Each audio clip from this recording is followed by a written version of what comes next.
Buongiorno a tutti e bentornati a Valgrande.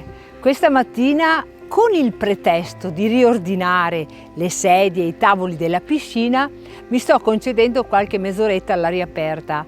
L'aria è bella, fresca, il cielo è azzurro e potrei quasi quasi ritagliarmi un'ora per fermarmi qui in piscina. In realtà il mio dovere mi chiama.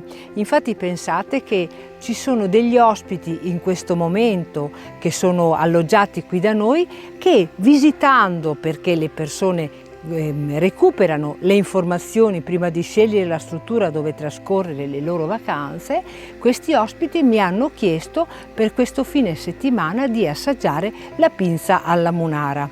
Addirittura pensate che alcuni parenti che abitano in provincia di Rovigo li vogliono raggiungere perché anche loro vogliono assaggiare questo particolare tipo di preparazione che noi proponiamo abbinata ai salumi.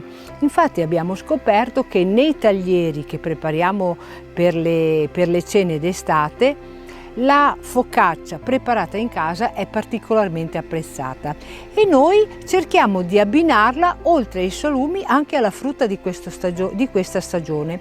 Infatti per questo fine settimana ho pensato di preparare una focaccia realizzata da noi, servita con il melone e con le fette del crudo dolce e oganeo, ma anche si potrà gustare la millefoglie con una crema di casatella e degli spicchi di fico. Poi dopo a scoprire tutte le altre cose che compongono i nostri menù estivi.